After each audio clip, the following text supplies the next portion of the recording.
My sister-in-law calls me a gold digger, saying that I'm using the pregnancy to get into a rich family. But her father told her that if she's so against gold diggers, she'll be able to pay for her own wedding. A few days ago, I had my baby shower. It was an intimate event, just with my fiancé, our families, and some close friends. Marcos, my fiancé, and I, both 23, have been together for 2 years. 6 months ago, we started living together because I found out I was pregnant. I was a bit skeptical because we'd been together for such a short time and had never lived together. We still had so much to figure out in our lives. Also, our families didn't know each other well, so there was a lot to worry about. But at the same time, I wanted to have this baby, and he did too. We decided we could work everything out over time since we both wanted the baby and wanted to be together. We moved forward with the pregnancy. My family accepted it well, but his mother and sister didn't. His 27-year-old sister and mother's attitude changed drastically after Marcos told them I was pregnant, that we were having the baby, I would move in with him, and we'd get married after the baby was born. Before this announcement, they'd always been kind to me, but afterwards, they became cold and distant. They spoke to Marcos, and even though he asked them not to tell me, he told me everything. According to them, there were many reasons why they didn't think this was a good idea. First, Tory was getting married later this year to her longtime boyfriend and didn't want anyone to overshadow her year. Second, they thought I only wanted to have the baby to get married and enter the family because I had noticed how rich they were. The first reason was rather petty, but the second one was insulting. It's true that Marcos's family is quite wealthy. His father runs a law office, and his mother runs a restaurant, so money isn't an issue for them. My parents work at the same publishing house. And while we're not rich, we don't live in poverty either. So the argument that I was with him for the money and to trap him with a baby seemed disgusting. Luckily, Marcos didn't believe any of it.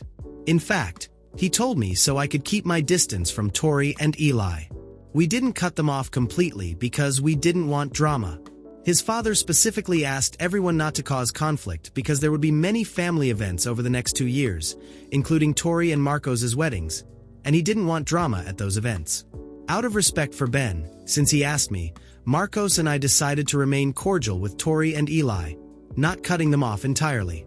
They kept the same attitude towards us, so things remained respectful for a while. As you can see, he wanted to keep up appearances. He advised us to be engaged for a few months because my belly was already showing. He said we could marry whenever we wanted, but at least we should be engaged. Marcos and I had no problem with that, so we got engaged and had a small celebration afterward. However, after our engagement, Tory and Eli got even more upset. During the party, they made comments about how this was too close to her wedding. I didn't understand why they were so concerned since we had already made it clear that we wouldn't marry after the baby was born. Even so, we would need a few months to plan everything, so we probably wouldn't marry until a year after Tory's wedding. That's when everything exploded at my baby shower. Without anyone asking, Tory approached me and asked to see my engagement ring. When I showed it to her, she commented loudly on how big the diamond was and how expensive it must have been. Then she made a cheap remark saying that, although her brother hadn't decided to marry me, my baby and I could live off the ring. She told me to keep it safe in case my plan to trap her brother with the baby didn't work out. There were only a few people at the party, and we were in a small space, so everyone heard. She said it all in a joking tone, but just so it wouldn't seem like she was the villain, as if she was just making a joke. But she was the only one laughing. Marcos started arguing with her, but it wasn't necessary because Ben yelled and told her to apologize. She refused, saying she wasn't going to apologize for a silly joke and argued with him. But Ben insisted. Finally, Ben said that if she could afford her own wedding, he wouldn't spend another penny on it. That's when I finally spoke up and said that sounded like a good idea. At that moment, it was decided that Ben wouldn't pay for her wedding anymore. After that, there was a lot of yelling and drama. All my friends went home, and only the families remained. The argument lasted quite a while. My family, Marcos, Ben, and I were on one side, while Tory and Eli were on the other. There were many tears and screams, but in the end, I asked Tory and Eli to leave because I was getting upset, and it wasn't good for the baby. Finally, everyone left. Ben stayed for a few more minutes to apologize for everything. He told me that if I didn't want to speak to his wife and daughter anymore, he would completely understand. He said I didn't have to pretend or be cordial with them because it had all gotten completely out of hand. I accepted his apology because, being an old-fashioned man, he was just trying to keep his family together. But it was clear that this wasn't what he or Tory wanted. It's been a few days since then, and Marcos and I are no longer in contact with his family, except for Ben. However, they haven't stopped sending messages to Marcos because the wedding is ruined, and he needs to make me resolve all of this for the sake of everyone. Even Ben is no longer talking to his wife. Marcos is a little stressed, even though he's made it clear that he doesn't want to get involved in this situation. I know he doesn't feel good about it, and honestly, I don't feel good either. I spoke up and supported Ben's decision not to pay for his daughter's wedding, and that's what triggered everything. Okay, this is how it should work, since many of you are confused about how Ben wasn't going to pay for the wedding. Now that we're so close and practically everything is already covered, here's the problem. Both Marcos and Tory have their own funds for their weddings. Everything that was supposed to be paid up front has been covered by Tory and her fiancé's family. The remaining expenses, which would have been covered after the wedding, were to be taken on by Ben. His plan was to write a check to Tory for the amount she had already spent to reimburse her. That's how they were handling things, so everything would be less complicated. Now, since all the arrangements have already been made, Tory can't back out or cancel anything because she's already made several deposits, and most of them are non-refundable. If her father doesn't help her out, she'll have to pay for everything herself. The problem is that neither Tory nor her fiancé's family have much money. They're basically in the same economic position as my family, and that's why Tory is so desperate. She doesn't have the money to cover the rest of the wedding or what she has already paid. To sum it up, they can't pay for the wedding Tory planned and are now in serious trouble. I talked to Marcos about what was happening and asked if he was upset with me. In the end, I know I played a role in this. He assured me that, although he was upset with everything going on with his family, I was the last person he'd be angry with because all I did was stand up for myself, and he was happy I did. The fact that I told Ben I thought it was a good idea for him to stop paying for Tory's wedding wasn't completely unfair on my part. After all, Tory and Eli constantly made it seem like I was a gold digger trying to trap him with a baby. Marcos told me he couldn't imagine how hard it had been for me to deal with these people over the past few months and pretend everything was fine, despite knowing exactly what they thought of me. At least until now, they had the decency to keep that to themselves and not confront me about it. However, Tory's comment at the baby shower was simply unacceptable, and Marcos was glad I said something about it. He told me that the only reason he was so stressed was because he knew Tory and Eli wouldn't let it go. He had thought that maybe, in the future, we could fix things, but given the current circumstances, it seems unlikely. That's what really worries him, that things won't be okay when the baby is born. That makes him sad. I understand. I wouldn't be happy either if my family behaved that way. Putting myself in his shoes, I realized how difficult all of this must have been for him. Until now, I had given him space because I thought that's what he needed, but after talking to him, I decided to give him a hug. He ended up breaking down and told me everything he was feeling.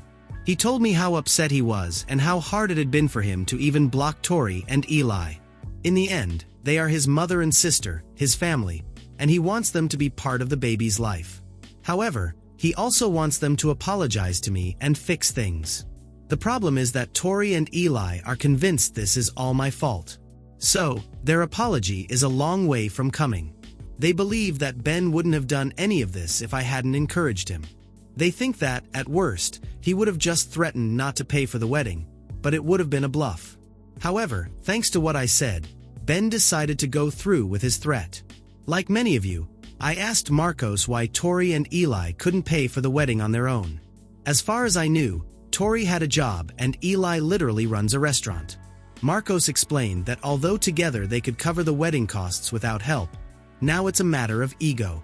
They don't want to pay because Ben had said he would, and they can't stand the idea of him going back on his word because of me. So, this is much deeper than I thought. It's not just about the money. There are many other factors at play. This whole situation is incredibly complicated. In reality, it shouldn't be this way, but Tory and Eli are complicating things. They can't have a wedding without drama. It wouldn't be typical of them. Marcos told me he hasn't replied to any of their messages, but they keep writing and trying to make him feel guilty. They think I should do something to fix the situation, but we all know it's their fault. In fact, they should be apologizing to me. Now, I think Ben is a reasonable man, and if they apologize genuinely, I'm sure everything would be resolved in a few minutes, but they won't do that, and I completely understand. Honestly, they're acting irrationally right now. I can't understand how they don't care about what Marcos is going through. They're pushing him into this situation. They're being incredibly selfish, and the only thing that matters to them is themselves, their own feelings, and what they want. It's honestly ridiculous. It's been a week and a half since the party, and today I heard from Tory and Eli after a long time. I didn't think they would apologize to me because, to be honest, they seem like the kind of people too proud to do so. However, I guess reason overcame pride because this morning I received a call from Eli. I hadn't blocked them because I felt that, at some point, they might contact me to apologize, and I wanted to keep that possibility open. Besides, they weren't bothering me, luckily. So, despite everything, I didn't block them. When Eli called me, I answered. From the start, I told her that if she wanted to discuss with me or try to convince me I was wrong, she should hang up because I wasn't interested in any of that. I made it clear that she should only stay on the line if she wanted to apologize. When she didn't hang up, I asked her to continue talking. She and Tory were in the same room. They told me they were very sorry for their behavior. They admitted they had been petty and understood that this was not the kind of attitude that could be justified, especially considering that I'm in the late stages of my pregnancy. They recognized that they should have been trying to stress me less, but instead, they had probably doubled down on their bad behavior. They said they were really sorry. They also added that they had hurt Ben and Marcos a lot, and they were very sorry for that because it wasn't their intention. They said that because they had been so petty, the whole family was in a disaster, and they couldn't blame anyone but themselves. They told me they had discussed it at length, thought of 1,000 ways to blame me, but in the end, they knew the truth. It was their fault. They said their egos had prevented them from apologizing earlier because they didn't think I deserved it, but now they were ashamed of what had happened. They said they really hoped I could find it in myself to forgive them and have dinner with them, along with Marcos and Ben, to resolve the misunderstandings. I was a bit surprised and didn't know what to say at that moment, since everything sounded too good to be true. I'm not saying it couldn't be, but it was such a perfect apology that it felt unreal, especially coming from them. While I wanted to give them the benefit of the doubt, I said I would think about it, but for now, I had nothing to say to them. A lot of time had passed since the incident. Even before that, things weren't going well. They had hurt me, hurt Marcos, and really messed up with Ben. It wasn't my place to forgive them on behalf of others. I could only speak for myself, and I needed time to think if I wanted to reconnect with them or not. It would be less complicated if I wasn't pregnant. However, given my current situation, I don't want to get involved in anything that would make it more difficult. The last time I spoke to them, at the baby shower, really affected me a lot. Naturally, I don't want to go through that again. For now, I just want to avoid anything that could upset me, so I need time to decide if I want them to be part of my life and if I want to forgive them. I also told them I couldn't speak for anyone but myself. I didn't know if fixing things with me would help fix things with Marcos and Ben. I couldn't commit to any of that. Regarding the dinner, I said I didn't know if that would be possible, at least not for now. After that, they were silent for a few minutes. Then they told me they understood where I was coming from. Even if I didn't forgive them at that moment, they said it would mean a lot to them if I at least told Marcos that they had apologized to me. They explained that Marcos had ignored them until now, but a few days ago, he completely blocked them. They said they felt really bad about everything that had happened, and they would desperately ask for a chance to fix things, not just with me, but also with Marcos and Ben. Even if I didn't forgive them, they asked me a huge favor, that I try to get Marcos to speak to them at least once. I didn't know what to respond, because I knew Marcos wanted everything to be resolved. However, they had been blocked and probably had their reasons, and I didn't want to get involved in that. So, I told them I would tell Marcos that they had apologized to me, but if he wanted to unblock them or not, that was entirely his decision. I wasn't going to act as a mediator for long. I would just tell him what they said. They seemed a bit disappointed, but said it was fine. They thanked me for doing that for them. They also apologized deeply for thinking that I was with Marcos only for his money. They admitted that, at this point, it was clear that I cared about him more than anyone else, probably even more than they did, despite being his family.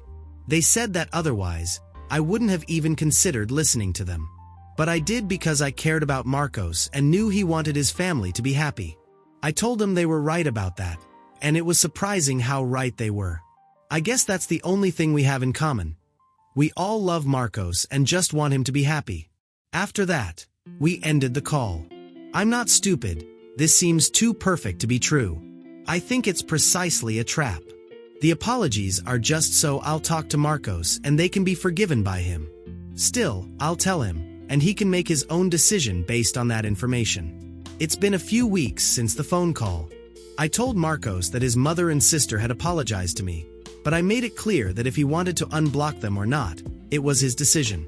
I explained that this was what they asked of me, but I also made it clear that there was no pressure. I told him the apologies didn't seem very genuine, but that was my opinion, and he could think whatever he wanted. He told me he still needed time to understand how he felt about all of this, and in the meantime, he just wanted some peace and quiet. All he wanted was to spend time with me and the baby, and that's exactly what he's been doing the past few days. He goes to work, and since I'm on maternity leave, I spend most of my time at home. Since I have a lot of free time, I've been doing my best to make sure we're all happy.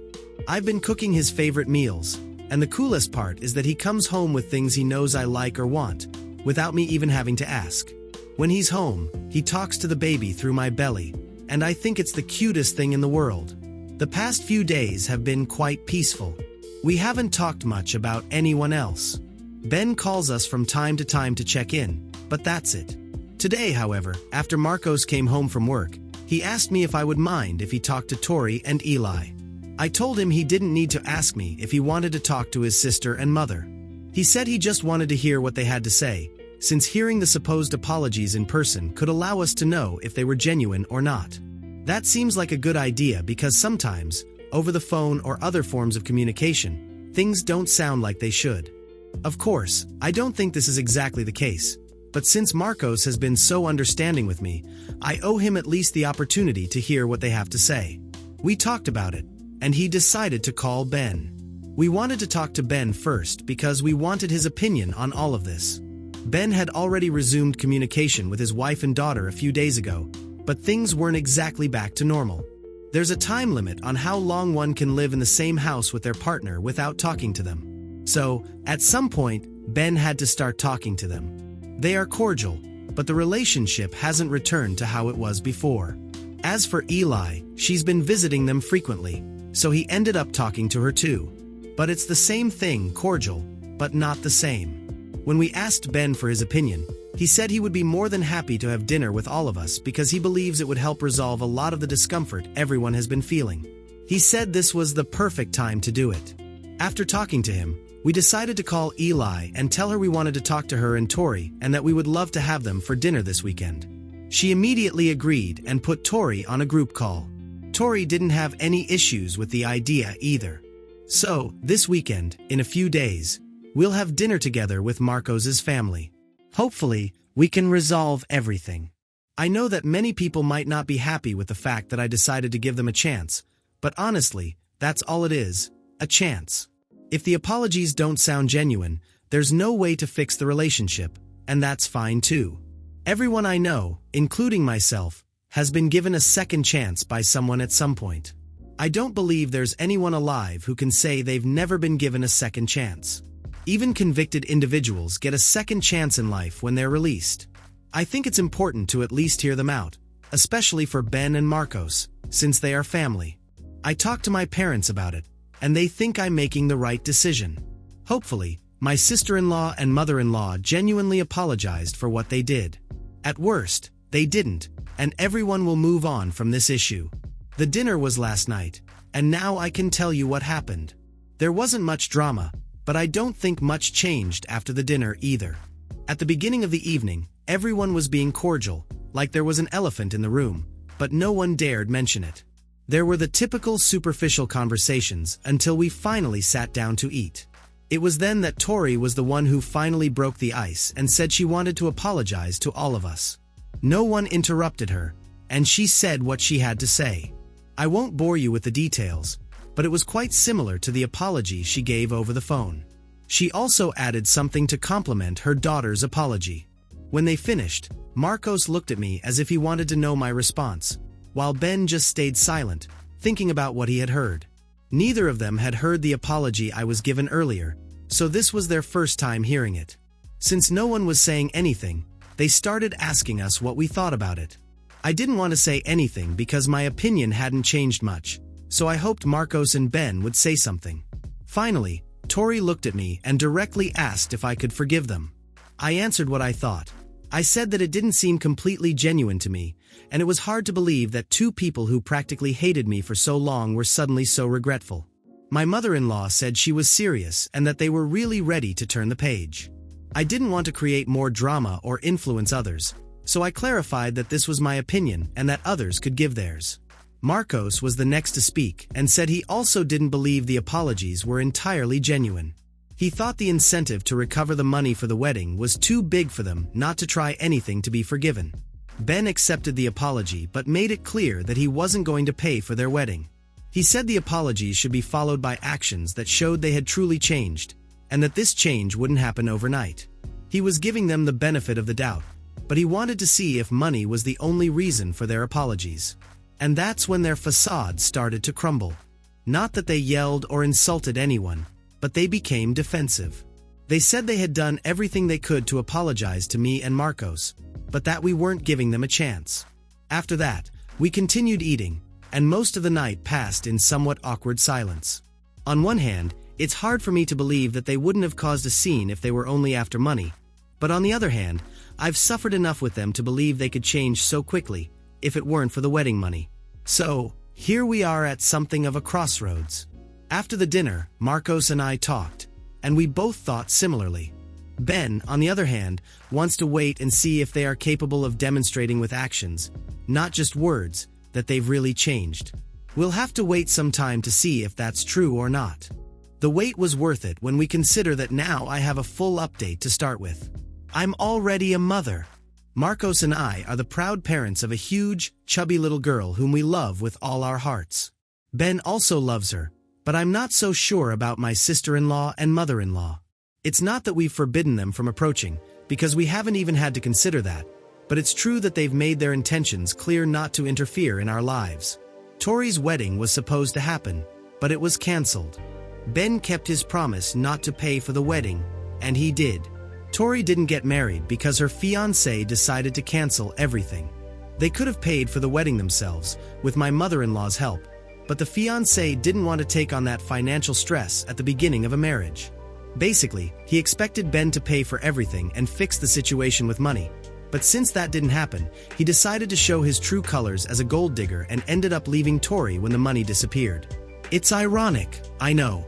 For that reason, she's angry with my father-in-law, because she believes it's his fault the wedding was cancelled. Meanwhile, Marcos and I think Ben helped Tory get rid of a problem. He doesn't see it that way and asked for a divorce. Ben remains strong throughout all of this, but I think, deep down, he must be suffering a lot with this whole situation.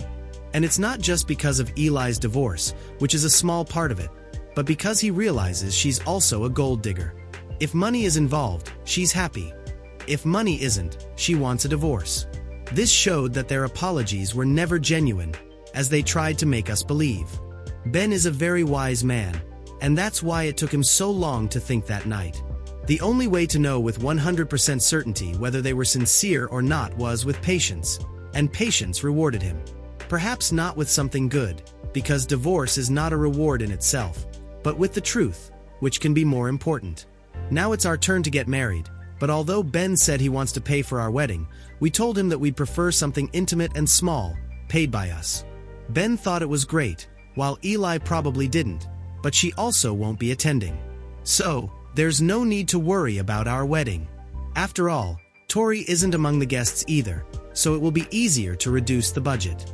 Without further ado, I'll say goodbye to you.